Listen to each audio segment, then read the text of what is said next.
Yeah, that's right. You're not misreading that title, and it's not some weird joke either. This first entered my mind a few weeks ago when Seamus Blackley, the man who designed the original Xbox, got on Twitter and mentioned his meeting with Sam Houser about 20 years ago. According to Seamus, Houser was present at Microsoft to pitch two game ideas for Xbox. Two games that could have been Xbox exclusives. One game he was really excited about, and he felt it was going to be a guaranteed hit. The other game he couldn't care less about.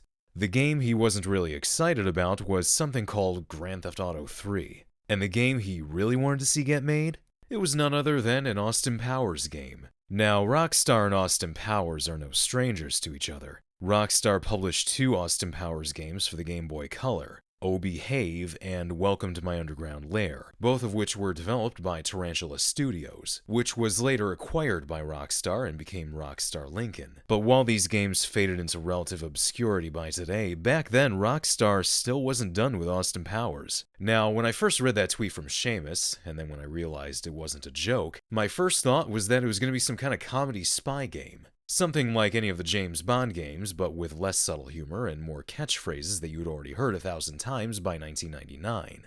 Given the sense of humor that Rockstar has and the kind of raunchy humor that the movies have, I could actually see them doing a game like that. Once I even joked that Oh Behave was like the agent before agent, until I heard about this. Or so I thought. Because according to various other sources, including a Take-Two press release which announced the game, the official title was Austin Powers Mojo Rally, a kart racing game. You know, just like every other kart racing game that was being released around the same time. But instead of Mario or Crash Bandicoot, you get Austin Powers characters with oversized heads, if these renders that were released were anything to go by. It's kind of funny, even the writers at IGN seemed to realize that people would be surprised that it wasn't going to be similar to GoldenEye or Siphon Filter. The press release in question dates back to a time when publications and writers tried to shove words like groovy and shagadelic into everything whenever they were referring to Austin Powers. SegaRetro.org contains one of the original press releases from Take-Two, titled Rockstar Games to Unleash the Grooviest Racing Game Ever on Sega Dreamcast. According to this, it was scheduled to be released in October of 2000 and exclusively for the Sega Dreamcast, which I guess they settled on after the Xbox pitch didn't work. Or maybe the Xbox pitch came after if they decided it wasn't going to work on the Dreamcast. Who knows? But rather than being developed by a Rockstar studio, or one that would go on to become a Rockstar studio, it was being developed by Climax, a British studio who would go on to develop Silent Hill Origins, and more recently would assist Housemarque with the development of Returnal. Rockstar would still offer support to Climax, including for the soundtrack. According to the game's executive producer Nick Baines in an interview with IGN, Rockstar hired a funk band to do the original soundtrack, and it would have been nice if they licensed Beautiful Stranger, but that's probably asking for too much out of a kart racing game from 2000. Well, I guess there's always GTA 6. Anyway, the Take-Two press release continues as follows.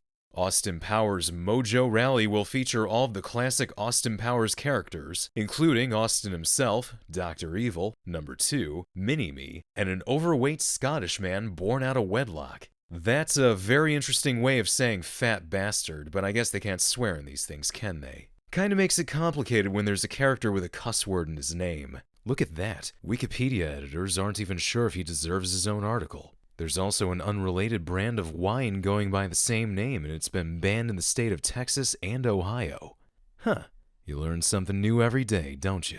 What's even weirder is that according to IGN, the game was meant to be rated E for everyone. So, how are they going to get around that? In fact, I'm surprised it would even get that rating, not even a T for teen. That would have at least made it the equivalent of the movies whenever they would get shown on TV in the US. The press release went on to state the usual things that would get consumers excited 22 years ago, like the variety of tracks, the weather effects, as well as graphics that are stunning and breathtaking, with 640 by 480 pixel resolution that will fully exploit the psychedelic. And extravagant doses of mojo all come as standard. Okay, at least that's done, but look, there's actually a comment from Sam Houser in this press release too. He said, "We are extremely excited to bring all the signature humor, style, and wit of the Austin Powers characters and film series to Austin Powers Mojo Rally. The power of the Dreamcast will allow us to bring the world of Austin Powers to life in all its shagadelic glory. Oh god, he was even saying it. With its 1 to 4 player action, vast selection of characters to choose from, and truly insane racetracks, Austin Powers Mojo Rally will undoubtedly become the must-have party racing game on Sega Dreamcast this year. It will be the grooviest racing game ever released. I guess he had to be the hype man for it, but I still find it funny that he thought that this was going to be something to be more excited about over Grand Theft Auto 3. But then Austin Powers was really popular in that era. If you were around back then, you probably remember it too. I guess he figured it was less of a financial risk than a 3D GTA, just slap the Austin Powers name onto a game and it was probably guaranteed, or so they were probably hoping at least, to generate more sales than some weird game where you play as a guy that doesn't even talk, who just runs around shooting at gang members and stealing cars. I mean, really, how much fun can that possibly be? And just think, all that buzz and excitement that they had to have for it, and it never even came out. But hey, maybe there's a good reason for that. According to Rockstar via IGN, the market at the time being inundated with kart racers was pretty much the reason for its cancellation. Yeah, that sounds about right to me. I feel like a game where you do nothing besides trying to make a 3-point turn in a narrow corridor would have been more fun. I mean, at least it would be more unique. But take just a second to imagine what things would be like if Rockstar didn't have the sense to have this game cancelled. And if, for whatever reason, they decided to cancel GTA 3, which was briefly considered at one point. What would Rockstar be doing? What would I be doing? Actually, you know what? I don't think I want to think about that.